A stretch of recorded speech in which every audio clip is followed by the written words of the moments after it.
Hello, how are you today? Our theme is ethics.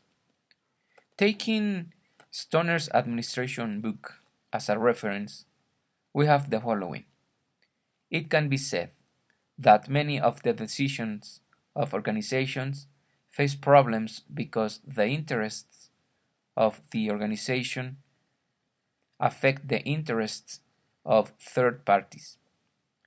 Likewise, companies and directors who ignore moral issues are telling those affected, we don't want to invest in improving this relationship. Furthermore, while unethical behavior may sometimes work in the present, those who ignore ethical issues are, are likely to suffer long-term problems.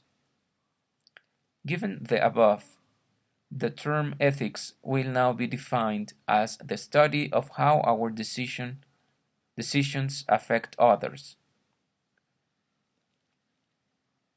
It is also the study of the rights and obligations of people, of the moral rules they apply when making decisions, and of the nature of relationships between people.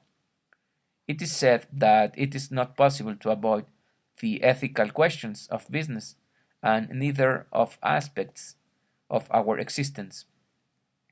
In the case of companies, most ethical questions are related to one or more of the following four levels: that of society, that of interest groups, that of internal politics, and that of the personal. It should be noted that the basic terms of the language of ethics are values, rights, obligations, rules, and relationships. There are many versions referring to the so-called moral relativism, but all of them maintain that it is impossible to rationally determine if something is right or wrong, good or bad. Moral relativism implies, it seems, that since good and bad are relative, since it depends on the person who determines them, moral questions only receive individual answers. Likewise, it suggests that it is impossible to formulate a moral argument, since each person will do what he considers good.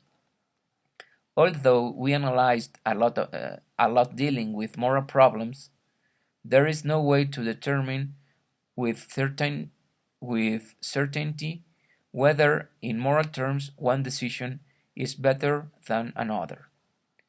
If we want to know more about the subject of ethics in business, we have the following book, Ethics in Business Concepts and Cases, by Manuel G. Gonzalez. Finally, a question to reflect on. How do you understand, define, and apply ethics in your life and work? Thank you for your time.